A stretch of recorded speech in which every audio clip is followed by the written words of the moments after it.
mintalah apa yang engkau mau, tapi jangan memaksa.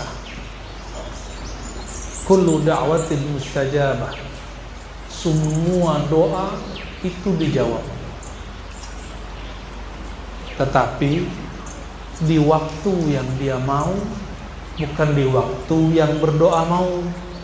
Allah itu lebih mengerti hajat si hamba, maka Allah akan pilihkan yang terbaik bagi hamba. Inilah yang kita sebut pada malam lalu, ya. Jika Allah menahan satu pemberian, Allah sedang memberikan yang lain.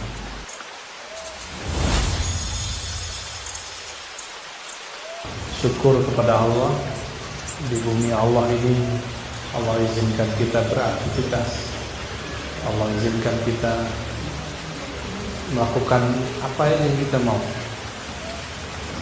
Dan tidak banyak negeri yang seperti ini, dan Indonesia adalah salah satu coba tanya sama beliau ini, dari jiran ini, buat majelis begini tidak bebas di sana, betul kan? Di sini kalau Pak Camat, Pak Kapolseknya nggak setuju, di demo orang, ya, buat pengajian nggak diizinin, bisa habis tuh kantor. Baik-baik di sini pemerintahnya memberikan kebebasan untuk ulama masyarakat untuk buat pengajian. Yang penting ketuhanan yang Maha Esa. Ini Tuhan yang Maha Esa, benar ya? Baik. Dan semua nikmat ini tidaklah ada kecuali berkah kasih sayang Allah kepada baginda Nabi Muhammad SAW. Hanya beliaulah Nabi yang sebelum wafatnya dan ketika bangkitnya nanti yang dibacanya cuma kita, umatku. Kalau Bapak mau tidur ingat siapa Pak? Halo? Serius Pak? Mau tidur ingat siapa Pak? Bangun tidur Allah aja, nggak ingat umat ya? Atau ummahat? Gimana saat ingat ummahat gitu? Pak Sekcam tahu ummahat nggak bahasanya? Ummahat tahu nggak? Emak-emak. Allahumma sholli ala. Nabi yang tidak ada sedikit pun keegoisan di dalam dirinya, itulah Nabi Muhammad SAW. Nggak sempat memikirkan dirinya sendiri. Nanti kalau di akhirat ada orang sibuk cari jalan ke surga. Kalau Nabi enggak. Nabi bagaimana caranya menyelamatkan umatnya supaya masuk surga duluan. Nah, maka siapa saja di antara para ustadz ini yang hadir yang selalu memikirkan umatnya supaya selamat, berarti di qalbunya ada nur baginda Nabi Muhammad SAW. Alhamdulillahirabbil. Kalau gaji urusan lain Pak, rezeki pernahkah lari dari kita? Ini udah langsung masuk kajian takdir. Rezeki itu takdir bukan? Maka rezeki tidak pernah tertukar. Karena rezeki tidak pernah tertukar, maka anehlah jika ada ustadz iri dengki kepada ustadz yang lain dapat jadwal lebih banyak. Sungguh anehlah jika ada seorang hamba Allah, berarti dia menuduh Allah salah kirim rezeki. Sungguh tidak tepat hati seorang hamba yang mengaku bertuhan kepada Allah ketika kawannya dipromosikan naik pangkat, dia tidak, jabatan baru dia tidak.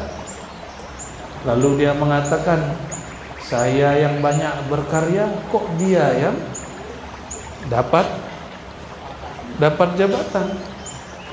Jika itu masih terjadi dalam diri kita, berarti iman rukun keenamnya bisa bermasalah, walaupun ustadz. Inilah masalah ustadz. Ini masalah ustadz nih kurang, rukun 6 itu kurang. Itulah yang membuat ustadz ini masalah rezeki kadang lebih parah daripada jamaahnya. Sininya parah. Ini serius loh Pak, kan saya ustadz juga. Setelah dididik oleh guru-guru kita, baru kita beres masalah itu. Jadi kalau nggak dibimbing, maka ustadz itu bukan berarti nggak punya guru lagi, mesti berguru lagi.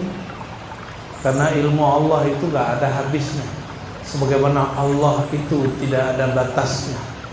Maka Sidi Ahmad Rifai dalam kitab Halut Tahqiq mengatakan, orang kalau sudah sampai pada kesadaran ilmu bertuhan, bermakrifat kepada Allah, mengenal Allah, dia akan sadar ilmu itu dapat diperoleh di mana aja. Nggak mesti ustadz juga yang mengajarkan, nggak mesti ulama yang mengajarkan. Ya? Mohon maaf jika ada ustadz yang tersinggung. Saya diminta emang untuk nyinggung-nyinggung ustadz sama ibu-ibu ini ya. Ibu-ibu ini yang bikin ustadz galau. Benar ustadz ya? Tapi senangnya kita, ustadz-ustadz ini jamaah paling banyak nih ibu-ibu. Betul ya? Hati-hati loh Bu, yang suaminya ustadz, laku keras.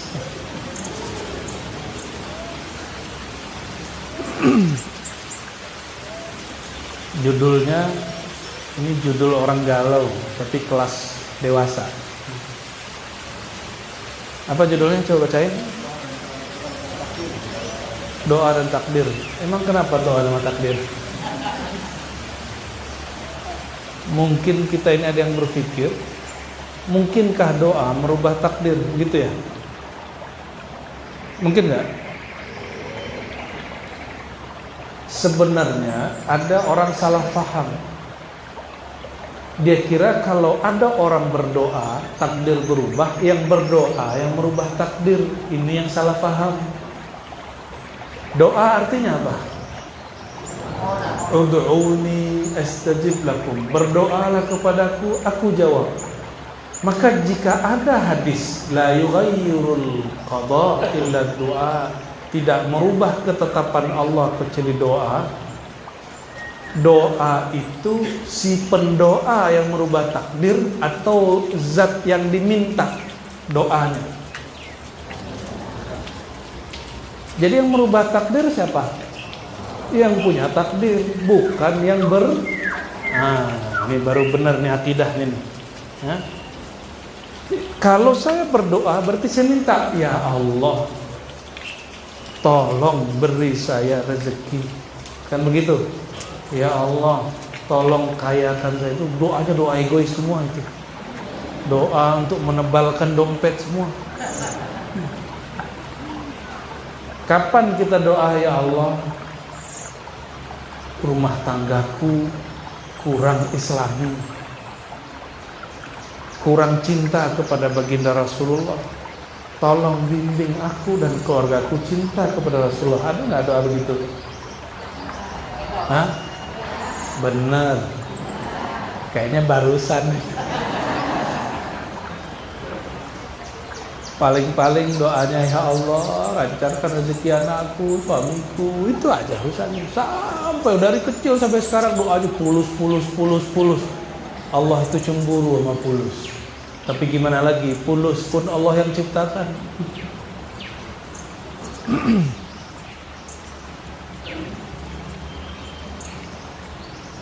Jadi doa, hamba memohon pertolongan kepada Rabbnya, Tuhannya. Berarti kalau ditanya mungkinkah doa merubah takdir? Mungkin. Tapi bukan si pendoa itu yang merubah takdir. Pertanyaan berikut nih Bapak Ibu. Yang kita kalau berdoa itu bagian dari takdir bukan? Kata Ustadz, nggak ada yang mau jawab tuh. Kata Ustadz takdir itu cuma 4 doang.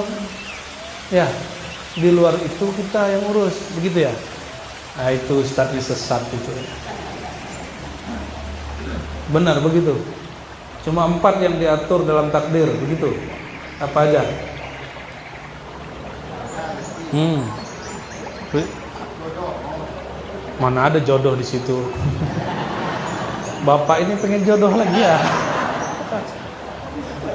Ibu, ada istrinya nggak di sini? Bikat bi rizkihi, rizkinya, amalihi, ya, ajalihi, ajalnya, syaqiyun aw sa'id, dia nanti sengsara di akhirat atau bahagia masuk surga. Saya mau tanya ini, rezeki itu sejak kapan? Sejak dapat gaji. Nah, kebanyakan kita berpikir rezeki itu gaji. Makanya ketika doa banyakkan rezeki, Allah kasih banyak, udara banyak, duitnya nggak dibanyakin sama Allah. Karena doanya nggak spesifik, doanya nggak terperinci. Kalau kasih rezeki itu coba di hadis tadi ada nggak jodoh Pak? Nggak ada di hadis itu jodoh, tapi jodoh bagian daripada rezeki. Ibu pernah hamil Bu ya? Pernah hamil? Kalau nggak minta sama bapak Bu. Ketika hamil itu jabang bayi yang di dalam makan pakai apa? Pakai hari-hari makan lewat ibu, benar nggak? Tapi ibu ngerasa ngasih makan nggak? Tuh Pak, nggak ngerasa ngasih makan ya. Terus tiba-tiba ibu-ibu ini ngeklaim, kamu ini 9 bulan di perutku, sekarang kurang ajar gitu. Udah nggak ngerasa kasih makan juga ya. Pernah ciptain selang nggak Bu? Selang untuk dikasih ke? Karena kan nggak pernah. Siapa yang buat begitu? Kan Allah. Ini gampang jawabnya.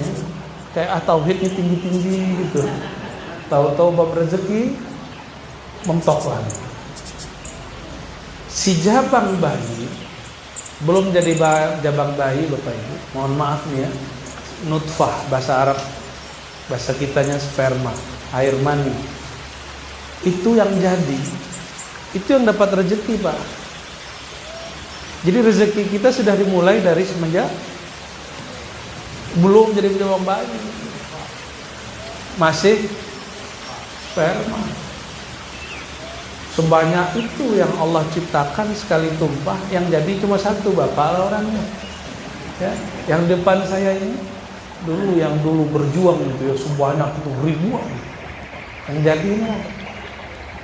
Maka kita ini sudah dipilih sejak awal. Bapak Ibu, walaupun wajahnya pas-pasan ini, wajah kita, orang kita kan pas-pasan Pak ya. Hidung nggak terlalu mancung ya. Benar nggak? Bapak mancung kemana Pak hidungnya Pak? Mancung ke belakang, bukan saya ngomong Pak. Kita ini sudah dipilih Allah sejak awal, ditakdirkan untuk mengawini si ovum itu, sel telur itu. Kok tiba-tiba di dunia ada orang mau bunuh diri? Itu dia menyia-nyiakan pilihan Allah Subhanahu. Kok tiba-tiba tengkar pukul kepala? Ya. Kok tiba-tiba patah hati, sobek-sobek?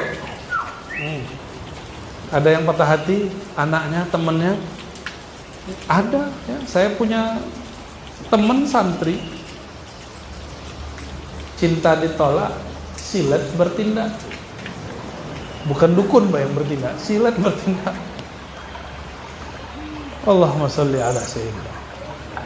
Nikmatnya orang Indonesia, angka stres sedikit, sehingga angka orang bunuh diri lebih sedikit lagi. Ada orang bunuh diri, tapi nggak banyak. Negara paling maju sekarang di Asia, negara apa? Bukan Jepang lagi Pak, Korea Selatan. Sudah ke Korea Pak? Opa, Uni gitu ya. Apa bapak itu sultan nggak tahu ya. Bid'ah katanya nonton di Korea.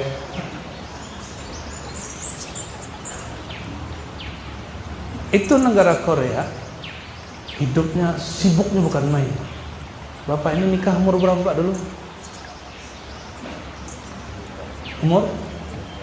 Bukan umur 80 nikah, sekarang mundur umurnya.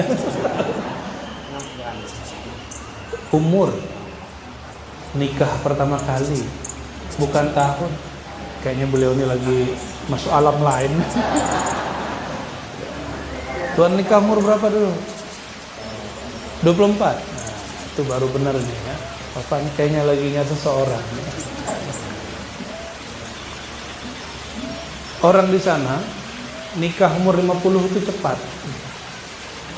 Laki-laki nikah umur 50 itu cepat. Nah, yang umur 50 belum nikah, nikah lah. Bukan nikah lagi loh Bu ya. Kalau punya Bapak ini kan mungkin nggak semua punya Facebook, Instagram. Itu kalau dibully sedikit di sosial media bisa stres berbulan-bulan. Dan banyak artis dibully, besok pagi bunuh diri. Di Indonesia artisnya minta dibully, enggak? Biar terkenal lagi. Negeri kita betul-betul santai, santai sekali. Ya, nikmat santai ini nggak ada di negeri lain. Ya, tanya sama jiran, nggak ada. Sesantai negeri itu nggak ada. Hidup santai. Masa depan apa Pak? Suram. Pada waktu duha ini saya mau bacakan satu hadis diriwayatkan oleh Imam Bukhari Muslim, dan ini dinukil dengan sanadnya oleh Imam Sidi Ahmad Rifai dalam kitab Ahli Tahqiq, Halatu Ahli Tahqiq, dari Sayyidina Abi Hurairah radhiyallahu taala anhu, qala Rasulullah SAW, Nabi SAW bersabda, yustajabu li ahadikum ma lam ya'jal, yaqulu da'awtu falam yastajib li. Ini versi Sidi Ahmad Rifai. Kalau di Sahih Bukhari Muslim ada tambahan qila wa mal ajal ya Rasulullah, faqala ay yaqula al-'abdu da'awtu Allah wa lam yujib li. Jadi Nabi bersabda, yustajabu li ahadikum, setiap kamu yang berdoa pasti dijawab. Dijawab. Doa itu artinya memanggil. Kalau kamu memanggil, menyeru, pasti tolong diluruskan, apa arti doa? Coba kalau berdoa nyebutnya gimana? Ya Allah. Ya Allah itu memanggil atau ngapain? Jadi beda doa dengan zikir secara spesifik. Doa itu bagian dari zikir, tapi zikir secara spesifik cukup menyebut Allah, Allah, la ilaha illallah, itu zikir. Subhanallah. Tapi kalau doa manggil, ya Allah, ada iya. Iyanya boleh hilang, tapi dia ada di dalam hati. Rabbana, itu di depannya ada iya, tapi tidak dibaca. Rabbi, itu di depannya ada iya, tapi tidak dibaca. Iyanya di dalam hati. Wahai Tuhanku, jika ada hamba memanggil Allah, apa kata Nabi SAW? Yustajabu li ahadikum, pasti Allah jawab. Jadi kalau doa dijawab pasti. Tapi permintaannya diberi belum pasti di waktu itu. Dia pasti diberi, tapi bukan di waktu yang dimau hamba. Kira-kira gimana Bapak Ibu? Ini saya buat proposal ngasih ke Pak Sekcam. Pak Sekcam bilang, tunggu ya, saya pelajari dulu. Karena saya ustadz, saya bilang, kamu kurang yakin sama saya. Terus Pak Sekcam bilang, maaf nih Bu ya, ini acaranya nggak relevan. Kamu nggak mau bantu saya? Masa minta maksa? Ada orang ngasih proposal maksa? Ada Pak, ada. Mungkin Bapak ini nggak pernah jadi korban aja, atau malah pelaku. Pernah nggak Pak Sekcam ditelepon sama ormas? Saya tahulah perilaku ormas ya. Begitu sebagian yang belum dapat nur doa. Sudahlah minta maksa. Yang paling repot ustadz buat maulid, buat kajian, ngasih proposal ke kawannya, jamaahnya kurang beruntung, rezeki sedang seret, lalu tidak ngasih. Si ustadz suuzon, dia ini sudah nggak mau berjuang denganku. Padahal ustadz mengajarkan husnuzon, berbaik sangka. Itu terjadi, Pak. Itu terjadi. Di mana-mana negeri terjadi. Di mana-mana tempat itu saya temukan. Laporan begitu sampai. Ya, semoga para ustadz yang ada yang hadir siang ini nggak ada yang begitu. Ya. Wajar di Batam sudah dapat tunjangan dari pemerintah. Allahumma sholli ala sayyidina. Jika kepada makhluk tidak boleh maksa, apalagi kepada Allah. Itu menjawab orang yang terpaksa, bukan menjawab orang yang suka maksa-maksa. Itu sebabnya tabiat orang-orang baik, muhsinin, yang suka berbagi, dia suka memberi tanpa diminta. Tapi agak berat hati memberi kalau sudah minta. Kalau Allah lain, Allah itu inginnya si hamba minta dulu. Tapi ada satu adab, malam ya'jal. Nah, ini kaidah. Semua panggilanmu, doamu, permintaanmu pasti diterima. Malam ya'jal, selama engkau tidak tergesa-gesa. Apa arti tergesa-gesa? Terburu-buru, ya Allah, aku sudah berdoa 2 tahun kok belum dijawab. Ya, ada kawan kita ngotot minta punya anak, pas hamil, badannya nggak bisa gerak, harus minum ini, harus terapi ini. Allah tahu kalau dia hamil dia akan menyusahkan tubuhnya. Kan sekarang ada intervensi ilmu kedokteran, orang bisa dibuat hamil. Tapi ditanya lagi sama suaminya, dek masih mau nggak aku hamilin? Apa jawabannya? Nggak mas, cukup sekali mas. Karena perempuan itu biasanya kalau belum hamil merasa belum sempurna, Bu, ya. Nggak mesti begitu. Jadi apa syarat panggilan kita dijawab secara utuh oleh Allah? Selama tidak tergesa-gesa. Nabi ditanya, apa itu tergesa-gesa wahai baginda? Dijawab oleh beliau, ayyaqulal abdu da'autu rabbi wa lam yujibni.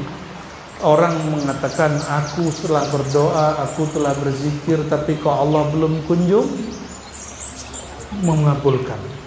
Nah, orang kalau ngomong begitu, doanya jatuh semua. Jadi kalau doanya sudah naik ke langit, itu doanya jatuh.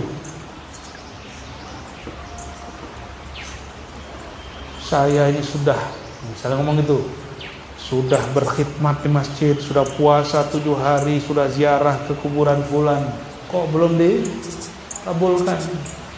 Nah, ini kalimat-kalimat begini muncul dari hamba yang jahilun bi rabbihi, yang tidak mengenal Allah. Ingat, hamba itu ada 2, ada arifun, ada jahilun. Ada yang kenal kepada Allah, ada yang tidak kenal kepada Allah.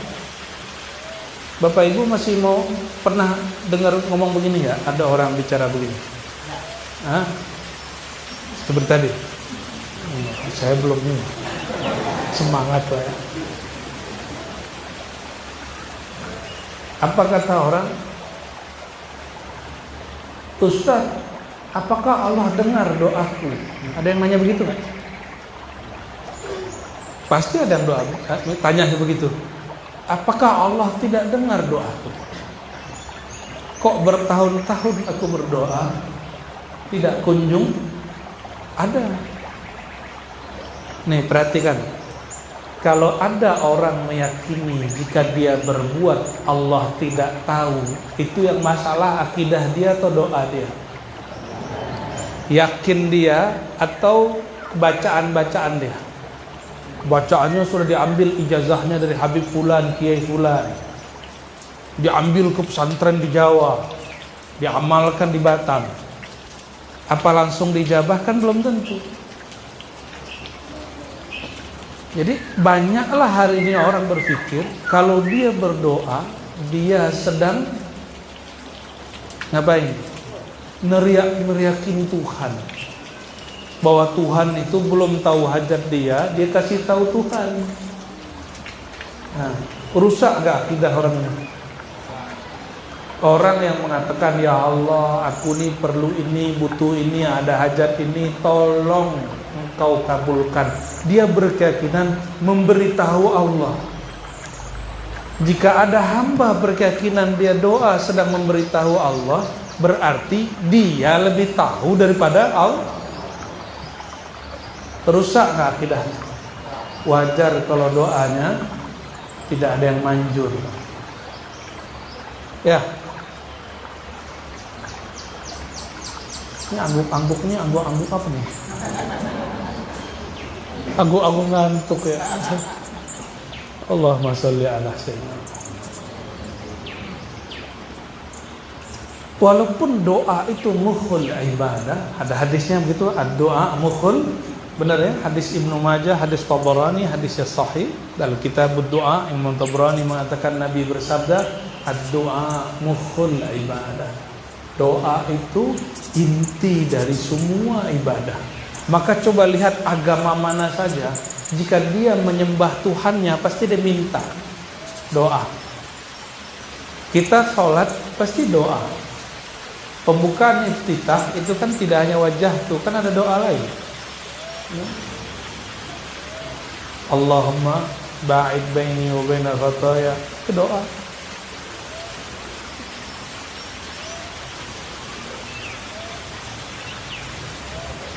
Doa itu ibadah, tapi ingat, iblis itu dulu pernah berdoa banyak, dikasih Allah Subhanahu wa taala.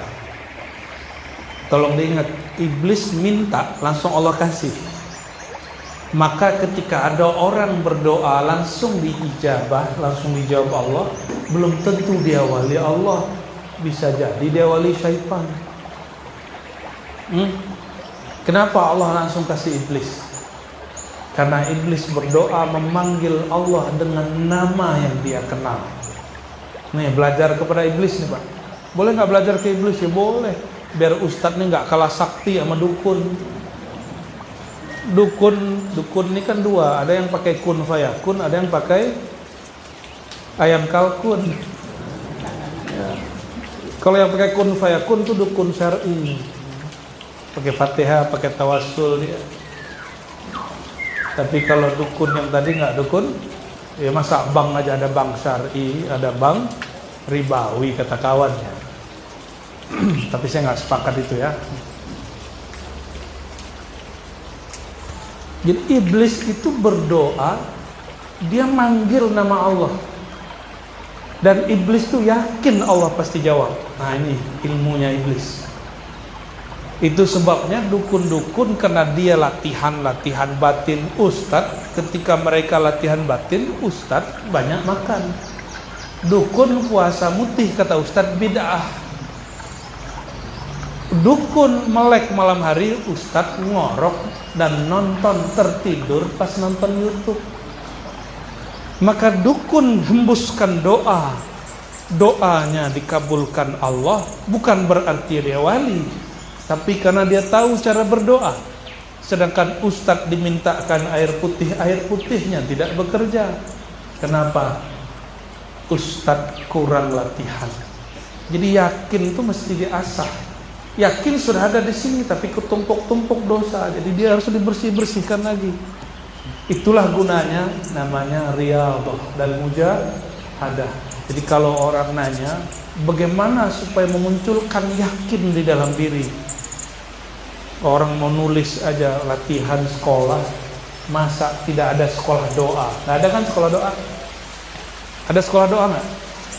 Nggak ada Pak. Hatta majelis tarekat aja kadang nggak ngajarin cara berdoa dengan tepat. Lupa gurunya. sehingga muridnya kemudian kecewa dan pergi, ganti tarekat baru lagi. Nah, oleh karena itu, kalau kita ingin merubah takdir, bukan kita yang merubah takdir. Ini tolong diluruskan. Bukan doa kita yang merubah takdir, tapi panggillah yang punya takdir supaya merubah takdir itu. Gitu ya, mungkin nggak? Tapi takdir itu berubah Bapak Ibu. Itu ada yang tahunan, seperti dalam hadis Imam Abu Daud, setiap bulan Sya'ban Allah turunkan ketetapan takdir tahunan. Jadi bulan Sya'ban kemarin, itu ayahanda mertua saya sudah ditakdirkan meninggal di bulan Safar ini. Bolehkah digeser? Bisa. Yang bisa geser takdir. Takdir itu kayak undang-undang Bapak Ibu. Undang-undang diturunkan jadi timeline bekerjanya para pemimpin. Itu boleh diubah, dirapatkan dulu di majelis dewan. Ya, mungkin nggak? Nah, bedanya Allah itu ngatur alam bukan dengan sistem demokrasi, jadi nggak perlu pakai DPR, nggak perlu pakai Dewan Perwakilan Rakyat. Allah itu ngatur alam dan Dia menyebut dirinya Malikul Mulk, raja di raja. Paham kalau raja? Raja tidak perlu, di Saudi itu raja tidak perlu berkomunikasi, konsultasi dengan wakil rakyat. Kenapa? Di Saudi ada wakil rakyat kan? Yang sudah umroh haji, di Saudi ada wakil rakyat nggak Bapak Ibu? Benar nih, kayaknya kurang yakin. IPS-nya nilainya 4 ini. Saudi itu negara monarki, kerajaan murni. Kalau Malaysia, Singapura, walaupun di Malaysia ada kerajaan, kesultanan, tapi sistem pemerintahannya beda dengan kepala negara. Kepala negaranya sultan, tapi pemerintahannya perdana menteri. Kalau Saudi enggak. Saudi itu enggak ada pemilu, enggak ada pemilihan umum, makanya negaranya bisa kaya Pak. Sekolah tuh bisa digratiskan, obat tuh bisa digratiskan. Kita bayar BPJS berapa nih Bapak bayar BPJS? Ya, duitnya habis untuk ngurusin pemilu. Seandainya tidak ada pemilu di Indonesia, itu orang-orang yang sengsara gak kerja itu duduk aja di rumah, duit masuk setiap bulan. Tapi apa boleh buat? Kita ini sok-sok ikut negara barat, tapi yang dia ambil yang susahnya aja. Tapi ya sudahlah, inilah takdir. Harus ridho kepada Allah. Ini contoh nih, di Singapura nih Tuhan, kalau ada orang demonstrasi, demo, mengganggu pergerakan keamanan ekonomi, polis langsung turun, ambil orang, benar nggak? Di Indonesia, polisi turun, digebukin orang. Kasihan Pak polisi ini. Mukul nggak boleh, dipukul boleh, kan lucu.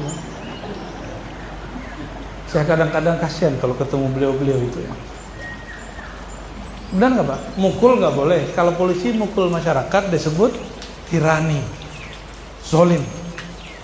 Tapi kalau dipukul disebut mencari keadilan. Yang membuat keputusan bukan mereka, yang rugi ya. Tapi ya salah Bapak, kenapa daftar jadi polisi? Ya tugasnya mengamankan kebijakan-kebijakan negara ya. Saya cuma berdoa semoga yang demo dan yang didemo dan yang menjaga demo, Allah jaga hatinya. Amin ya rabbal alamin. Kita baru demo ya kemarin ya. Ini ada ustadz yang demo. Berarti dompetnya sudah aman.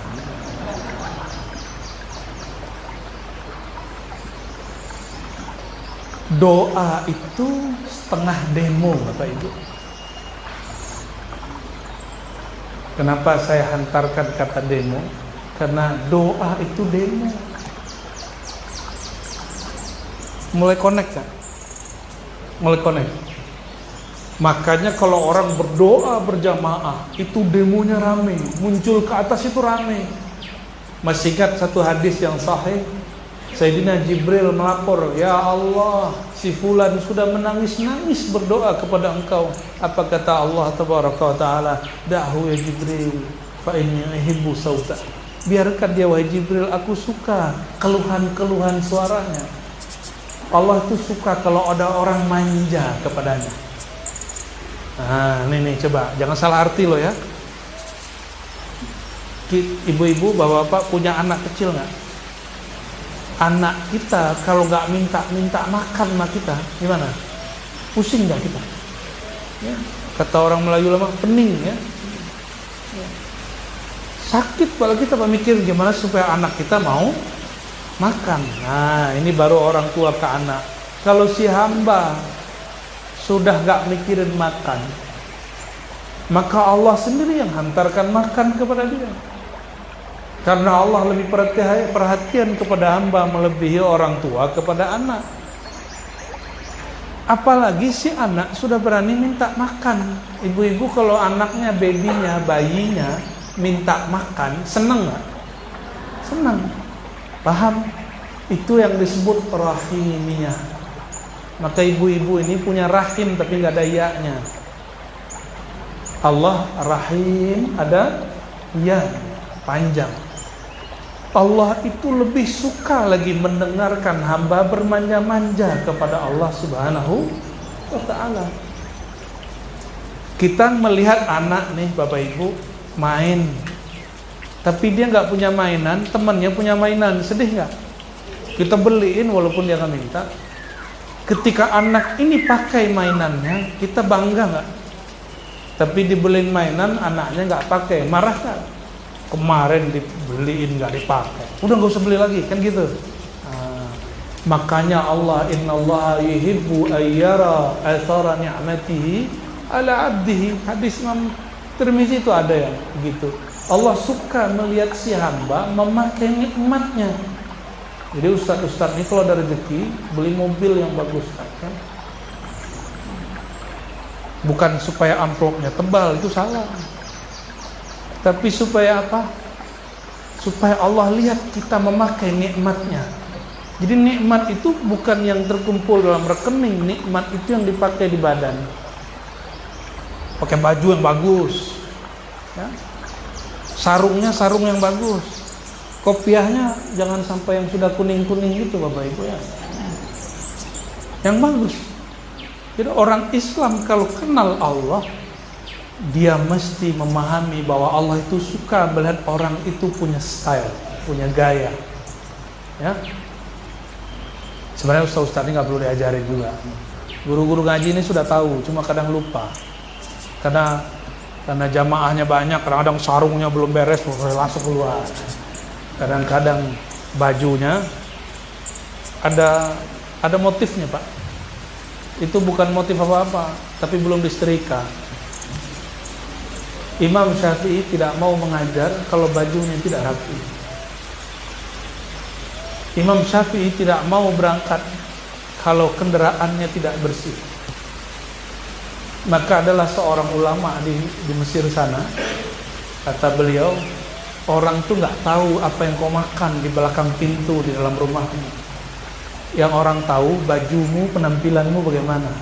Maka keluar rumah jangan tunjukkan dirimu susah. Ya, pakai baju yang pantas.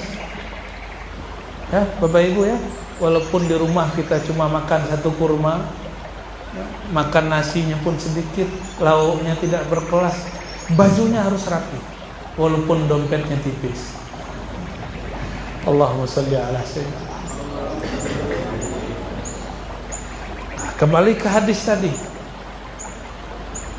Kalau ada si hamba berdoa, maka dia sedang mendemo Allah. Saya mau tanya Bapak Ibu, Allah itu walaupun raja di raja, senang didemo. Inilah beda monarkinya Allah dengan monarkinya negara Saudi. Di Saudi orang demo ditangkap Pak. Ya, ada yang ngeritik orang Turki, ngeritik kerajaan Saudi, itu hilang, nggak tahu kemana jasadnya. Ya, sampai sekarang itu jadi berita trending 6 bulan. Di Indonesia, Rocky Gerung ngeritik pemerintah gimana? Justru dia menikmati kebebasan itu. Karena Rocky Gerung itu ngerti negeri kita ini bebas, maka dihajar aja presiden. Benar nggak? Karena dia tahu ini nikmat berbicara itu, maka dia mainkan aja kata-katanya.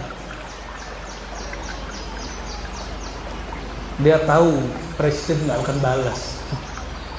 Dia tahu, kalau dia tahu dia akan dipenjarakan, dia nggak akan mau gitu. Kan dia memperhatikan keselamatan dirinya juga. Nah, orang yang berdoa itu mirip demo kepada Allah. Ini mohon maaf, para penguasa ini kan dititipkan sifat kudrat iradat Allah dalam diri dia. Makanya ketika di demo, nggak seneng kalau di demo kecuali dengan cara yang santun. Nggak seneng kalau orang kemudian demo itu tergesa-gesa seperti ini. Malam ya'jal, selama dia mendemo Allah tidak tergesa-gesa. Benar nggak? Maka saya ngajak kalau doa jangan barbar. Allah nggak suka. Kalaupun dikasih atau Allah nggak ridho, udah kasih aja. Itu Allah nggak ridho. Tapi kalau Allah ridho dikasih itu berkah. Maka saya berharap pemerintah mau memahami aspirasi rakyat. Tapi yang demo rakyat ini tahu adab juga kepada Allah Subhanahu wa Ta'ala dan para pemimpin. Ada satu riwayat, meskipun ini tidak dianggap sahih oleh Imam Bukhari, tapi dinukil oleh Imam Tirmizi, murid Imam Bukhari, bahwa sultan itu adalah zillullah, bayang-bayang Tuhan. Siapa yang menghina pemimpin, sultan menghina Allah, itu hati-hati. Makanya saya walaupun kritik pemerintah, tapi saya ngeritiknya biasanya langsung, Pak. Nggak di majelis begini. Saya kalau mengkritik saya langsung ngomong. Kenapa? Bapak mau nggak disindir depan umum? Senang nggak disindir di depan orang? Nggak mau kan? Kalau di negeri Bapak, kalau ada khotib Jumat menghujat pemerintah, bagaimana? Ditangkap nggak? Dicoret. Hak otoritas dia dicoret. Di Indonesia ustadz-ustadz bebas berceramah. Bebas Pak ceramah ya? Bebas. Sampai sekarang nggak ada tuh yang betul-betul diurus kan? Nah, jadi jika kita mendemo Allah, Nabi mengatakan dijawab semua permohonanmu malam ya'jal. Nah ini turunkan ini ke dalam kehidupan kita sehari-hari. Bapak Ibu punya anak, lalu mintanya ngotot sekarang. Apa bahasa orang Batam ini?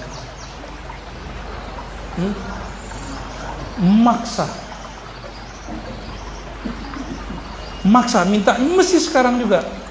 Itu bikin orang tua pusing, bikin orang tua sakit kepala. Benar nggak? Nah, Allah itu kalau ngeliat hamba begitu, Allah nggak pusing, cuma Allah nggak ridho sama orang begitu.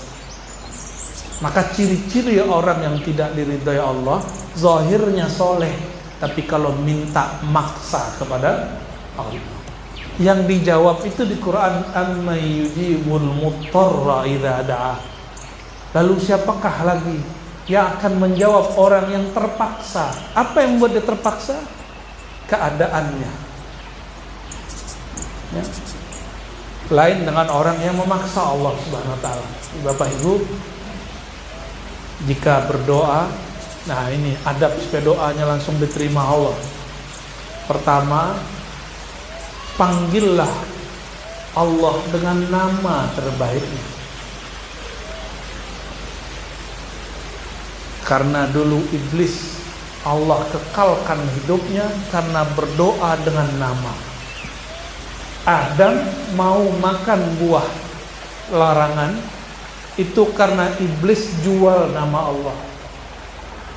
Sayyidina Abdullah ibn Umar mau memberikan serban daripada ayahandanya Itu karena yang minta orang Badui kurang punya adab, minta langsung.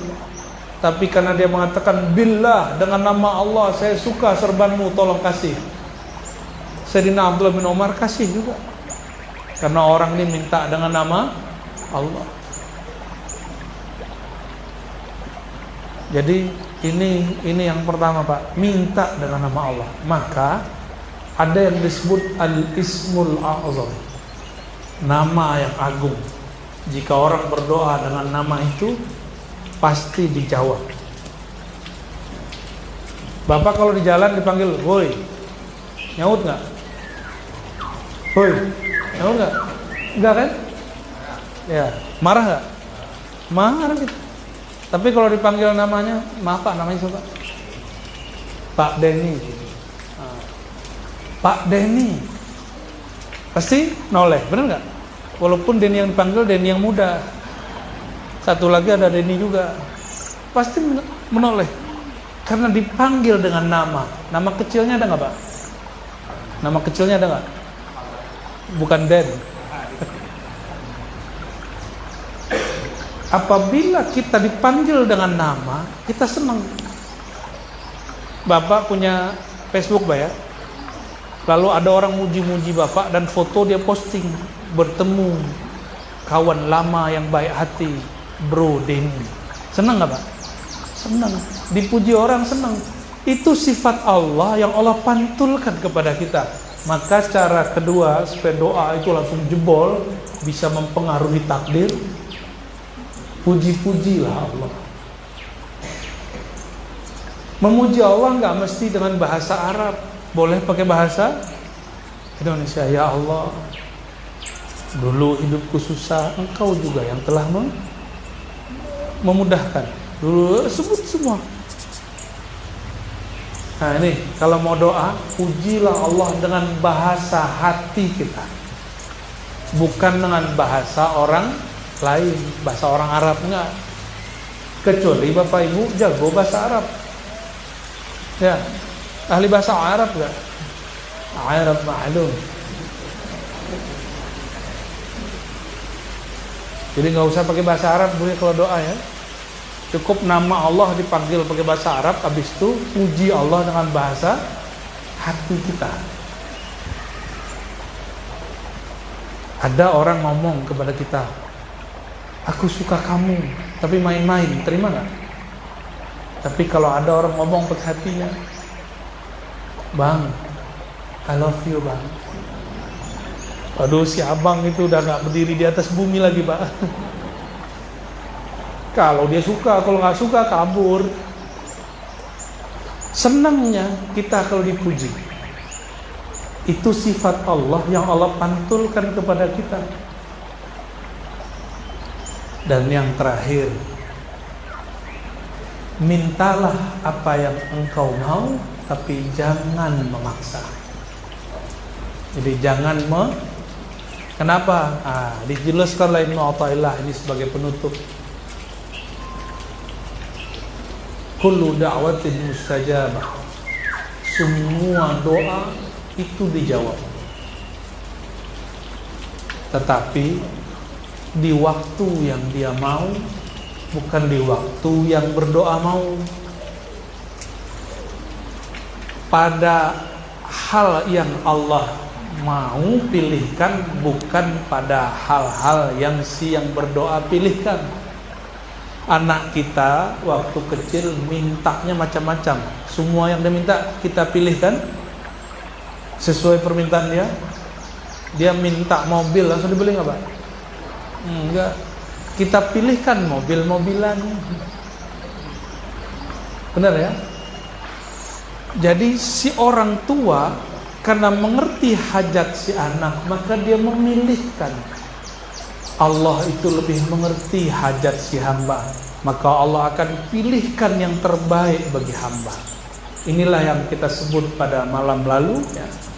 Jika Allah menahan satu pemberian, Allah sedang memberikan yang lain. Gitu ya. Semoga Allah Ta'ala menjadikan doa-doa kita sakti mustajab, tembus kehadiratnya, Dan semoga doa-doa kita menjadikan kita benar-benar hamba yang beradab kepada Allah Azza wa Jalla. Amin ya rabbal alamin. Saya kembalikan kepada moderator kita, MC kita. Apa cukup? Minta jodoh Pak ya. Nanti kita kembalikan kepada MC Pak ya. Nanti terserah beliau ini. Terima kasih.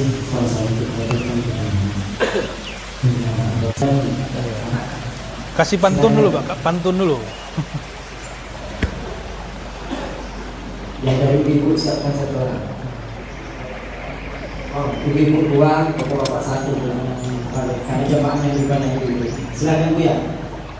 Bismillahirrahmanirrahim. Assalamualaikum warahmatullahi wabarakatuh. Waalaikumsalam. Kau sudah?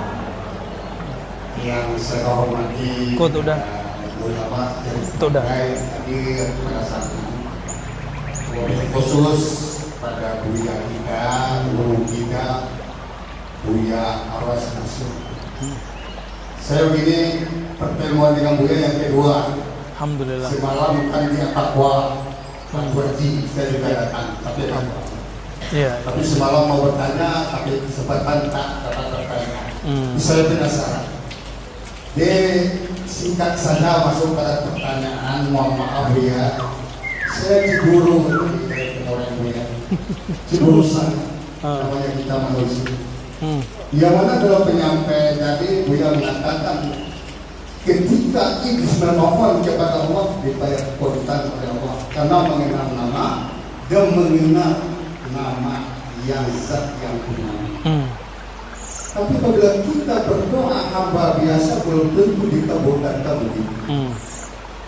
Jadi biar kita itu jangan kalah dengan iblis ini, karena dalam bermakna dalam mengenal Allah ini, biar kami tak melenceng agar doa kami diijabah. Kita harus bermakna kepada Allah, mengenal Allah. Tolong jelaskan dalam mengenal Allah, biar kami tak melenceng tentang Allah. Sebab kalau ini dulu tentang ma'rifatullah melenceng salah penyebaran kita kepada Allah. Untuk mohon penjelasan. Terima kasih. Assalamualaikum warahmatullahi wabarakatuh. Waalaikumsalam warahmatullahi. Langsung jawabnya. Iko ilbana Buya.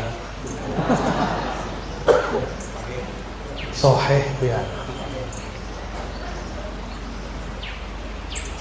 Doa sama-sama doa boleh sama-sama diijabah, tapi dari dua hamba yang diijabah ada satu hal yang berbeda, Bu ya. Apa yang berbeda? Tadi hadis itu keluarnya dari lisan Sayyidina Muhammad SAW. Apa kata Nabi? Kalau kamu berdoa pasti dijawab selama tidak memaksa dan tergesa-gesa.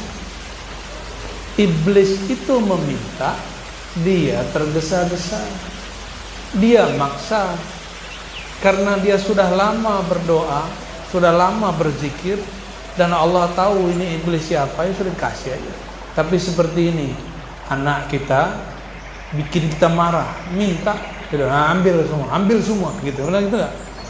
Jadi Allah ngasih iblis itu bukan karena Allah sayang iblis, tapi karena Allah murka kepada iblis. Ya. Maka al-adab al-Muhammadi ini yang berbeda, Pak. Biar nggak kalah dengan iblis, bolehlah kalah cepat dalam masalah ijabah, tapi jangan kalah cepat dalam masalah adab. Maka di kitab tadi disebutkan setelah hadis tadi, kata Imam Sidi Ahmad Rifai, wali kutub, wali ghaus di zamannya, al-ajalah minasyaitan. Ajalah tergesa-gesa itu sifat dasarnya syaitan. Maka syaitan berdoa, kita berdoa. Apa bedanya umat Nabi Muhammad doa dengan syaitan? Mesti beda satu hal. Adam berdoanya tidak tergesa-gesa, tidak memaksa, tidak membuat Allah murka. Jadi bukan kemudian terjebak nih. Nanti iblis ngomong, Pak. Iblis ini ngomong lewat orang yang ngaku ahli tauhid tapi tauhid syaitan. Apa kata dia? Kalau benar tarikat kau, kalau benar akidah kau, Kalau benar ibadahmu, kenapa kau berdoa? Tidak Allah kabulkan, aku doa, aku kabulkan. Nanti ada orang ngomong gitu, Pak. Itu Dajjal, dia panggil awan, awan datang. Karena Dajjal itu Ibnu Azazil, anaknya iblis, yang lahir lewat tubuh manusia. Dia bilang hujan berhenti bertahun-tahun. Apakah kemudian Dajjal ini hebat? Iya, hebat dia kurang ajar, itu aja. Harusnya takdirnya hujan karena dia tahu doa, nama, maka dia pakai doa untuk menghalangi hujan. Tujuan dia cuma satu, lihat. Kalian doa kepada Tuhan kalian, tawassul dengan Nabi kalian, hujan gak turun-turun. Nah, coba sebut namaku, pasti hujan turun. Nanti Dajjal ngomong begitu. Hadisnya dalam Sahih Muslim menyebutkan begitu. Jadi apa yang membuat beda kita, Buya? Supaya nggak cemburu sama iblis, nggak level cemburunya. Supaya nggak cemburu, Buya, dengan iblis, pasangkan adab al-Muhammadi. Apa itu? Lam yakun ajilan mutahajjilan, tidak tergesa-gesa memaksa melanggar adab kepada Allah Subhanahu wa ta'ala. Cukup kita katakan, siapalah aku, hamba yang hina, tidak pantas Allah tunaikan segera.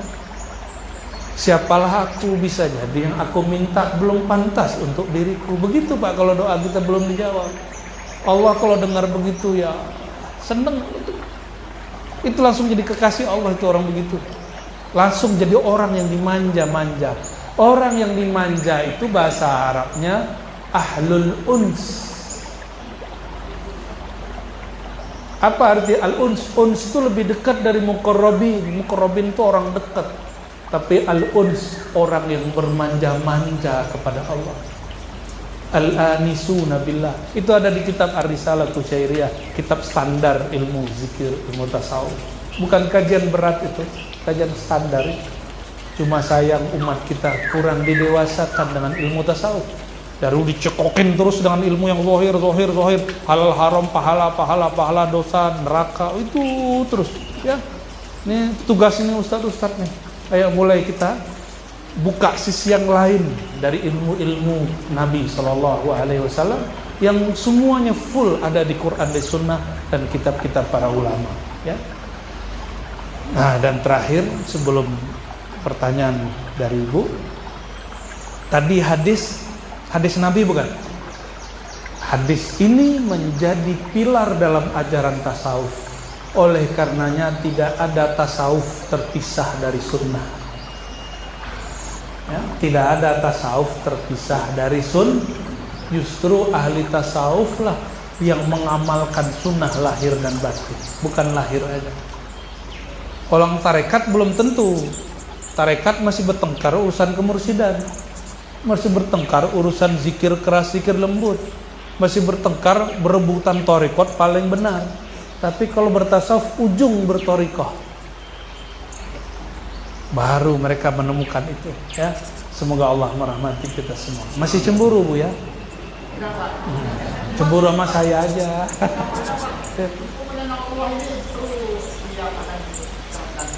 Mengenal Allah itu gampang, lebih mudah daripada mengenal Buya.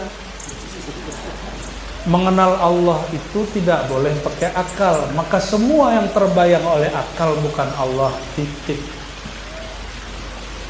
Berarti boleh nggak mikir-mikirkan Allah? Berarti yang boleh cuma dirasa aja. Gampang tuh kenal Allah. Itulah qul huwallahu mahma tawassawarta bibalik. Apapun yang kau bayangkan tentang Allah, Allah lebih mulia, lebih sempurna dari itu. Itu semudah itu bertuhan. Maka bertuhan itu nggak perlu mikir-mikir berat. Cukup dengan hati yang mendalam. Itulah maksud ulama mengatakan kenal diri, kenal ilahi. Semakin kita ke dalam, semakin kita kenal. Tapi kalau kita cari keluar, apalagi ilmu ma'rifatullah dibahsul masail, kan nggak nyambung. Ilmu ma'rifatullah dizaukkan, dirasakan, bukan didebat-debatkan, ya. Allahu a'lam bis-shawab. Siapa lagi? Satu lagi. Surya silakan dari ibu kalau ada.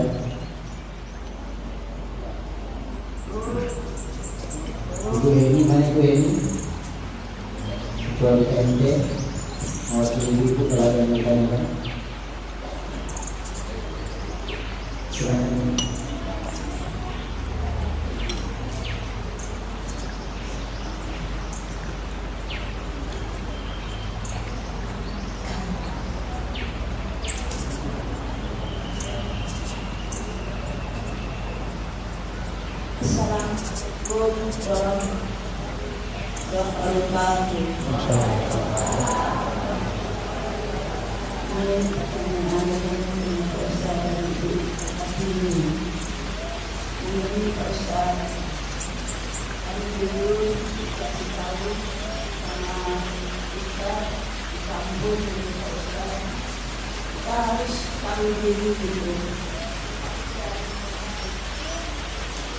Kami dari mana? Mau kemana? Kita harus berpikir dari sekarang. Kita harus mengerti, ya Allah, kemana siapa yang masih di dalam tubuh ini? Jadi dalam tubuh itu kemana? Sekarang kita harus mengerti, Pak Ustaz. Jangan sampai kami digoda sama siapa aja. Kita harus takut kepada Allah. Apa betul Pak Ustaz? Itu ilmu yang dikasih sama Pak Ustaz itu.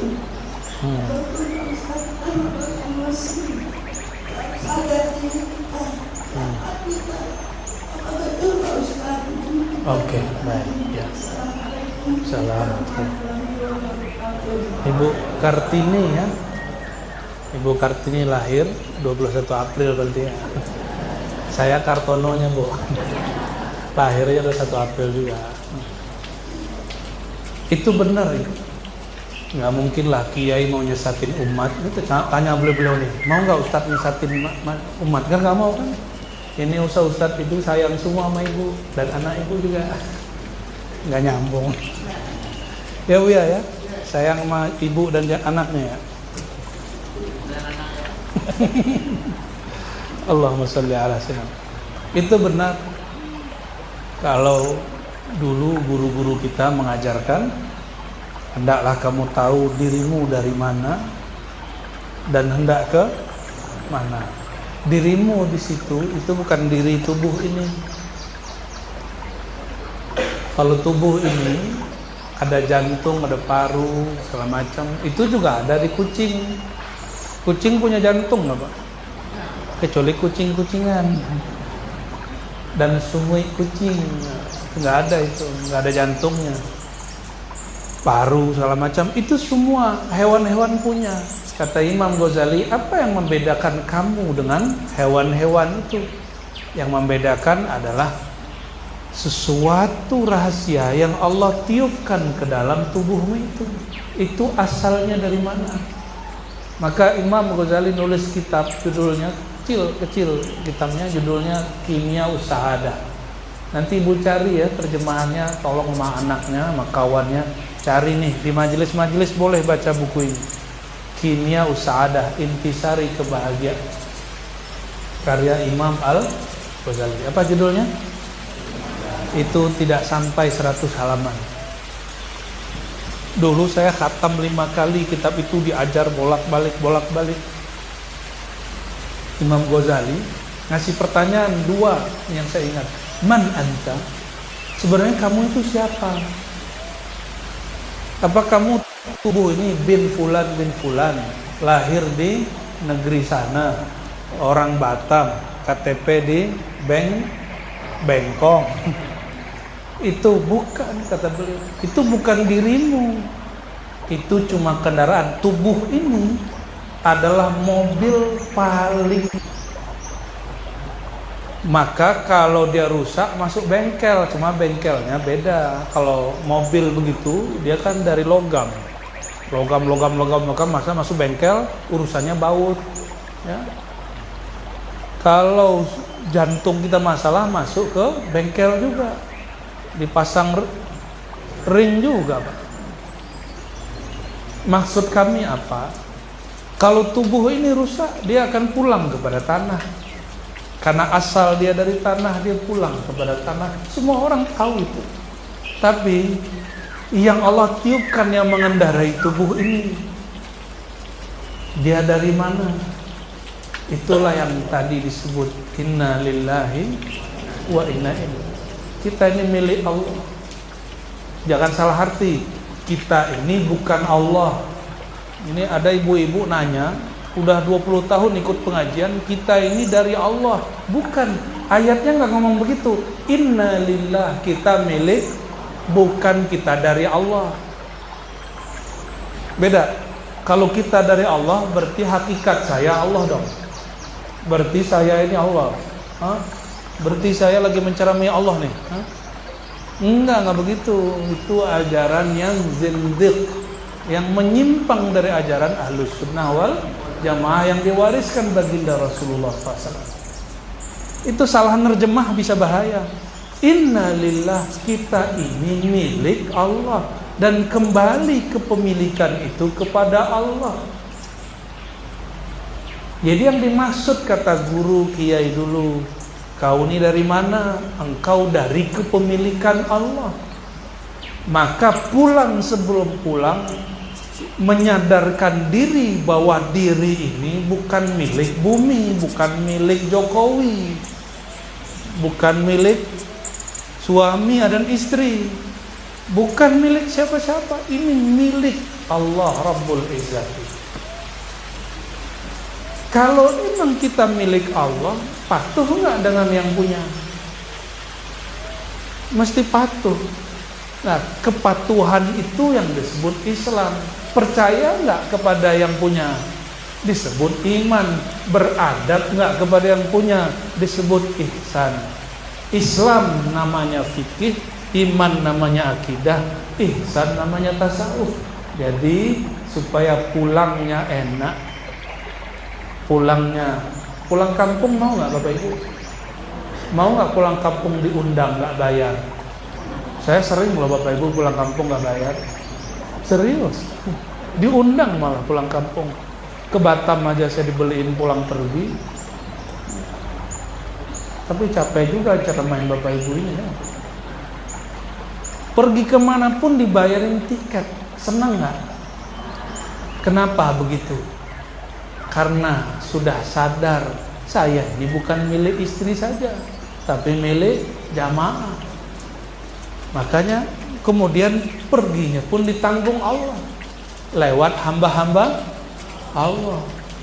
Kalau sudah sadar diri ini milik Allah, dari ujung rambut sampai ujung kaki ciptaan Allah, hembusan ruh pun ruh dari Allah, maka pasti muncul kepatuhan, kepercayaan, yakin kalau doa, dan beradab. Iblis itu Bapak, dia nggak punya, dia punya rukun iman itu dia ada, tapi dia nggak punya yang ketiga, ihsan, dia nggak punya adab. Iblis itu hamba Allah, kuat tauhid tapi kurang ajar kepada Allah yang Maha Ahad. Barangkali itu ya.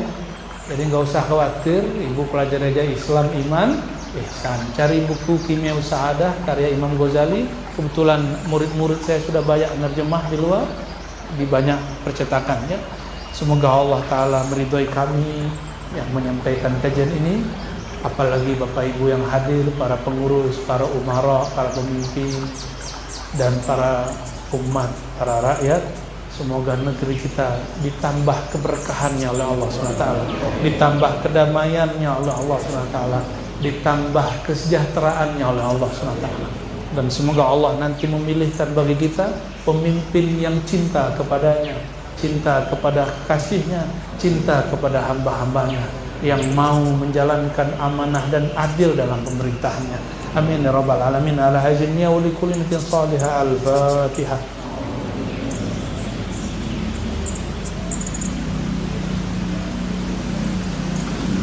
Amin amin ya rabbal alamin. Rabbana atina fid dunya hasanah wa fil akhirati hasanah wa qina adzabannar. Ya Allah, ya Rahman ya Rahim, Engkau sungguhlah sangat baik kepada kami.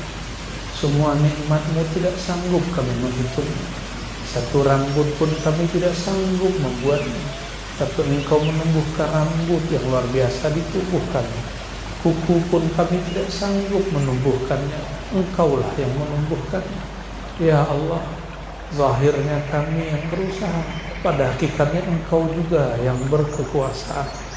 Allahumma ya Allah ya Razzaq ya Razzaq. Selama ini kami berpikir rezeki itu hanyalah uang, duit, rumah, kendaraan. Tapi pagi ini, siang ini ya Allah, kami faham bahwa ada rezeki yang bernama adab, rezeki yang bernama Islam, iman dan ihsan. Maka berikanlah kami yang hadir pada siang ini ya Allah 3 rezeki tersebut, 3 nikmat tersebut, sehingga indah rasanya bertuhan, nikmat hidup bersama Engkau ya Allah. Allahumma ya Allah, kami masih sadar sholat kami belumlah khusyuk, sedekah kami belumlah ikhlas, tapi kami paham ya Allah, Engkau maha memaklumi kekurangan kami. Fatamim taqsirana ya Allah, maka sempurnakan kekurangan-kekurangan kami ya Allah. Bagi kami yang mengajar, yang membimbing hamba-hamba Engkau ya Allah, kadang-kadang hati ini terganggu keikhlasannya karena sikap-sikap murid dan jamaah yang kurang berkenan, mungkin karena apresiasi yang kurang juga tepat. Maka ampunkan ya Allah jika ikhlas kami terganggu. Ampunkan juga ya Allah jika adab kami kuranglah tepat. Allahumma ya Allah, jika kami seorang murid, seorang jamaah, kadang-kadang kami salah adab kepada guru, mohon ya Allah bukakan pintu maaf darimu, sehingga terbuka juga pintu maaf di qalbu guru-guru kami. Allahumma ya Allah, mohon jadikan kami, keluarga kami, tetangga kami, masyarakat kami, negara kami, umat Islam dimanapun mencintai Engkau dan mencintai kekasih Engkau. Dan matikan kami ya Allah di dalam menyebut nama Engkau dan dalam menyebut nama baginda Rasulullah SAW. Allahumma ya muqallibal qulub, ya Allah yang merubah hati. Kami tidak mengenal Engkau, mohon setelah kajian ini bimbinglah hati kami menjadi mengenal Engkau. Jika tadi adab kami lebih buruk daripada iblis dan syaitan, maka pagi ini, siang ini ya Allah, bimbinglah hati kami beradab seperti adab baginda Nabi. Memohon kebaikan di dunia, yaitu dengan mengenal Engkau, dengan mengenal Rasulullah, dan kebaikan di akhirat dengan mendapat ampunan daripada Engkau dan syafaat dari baginda Rasulullah SAW. Wa anzil barakat wa rahmat alaina wa ala ahli bidadina wa umaraina wa ulamaina bihaqqi Sayyidina Muhammad wa bihaqqi al-awliya as-salihin al-arifin. Amin ya rabbal alamin. Subhanakallahumma wa bihamdika asyhadu an la ilaha illa anta astaghfiruka wa atubu ilaik. Mohon maaf tidak dapat salaman semua. Salam dari hati. Assalamualaikum warahmatullahi wabarakatuh.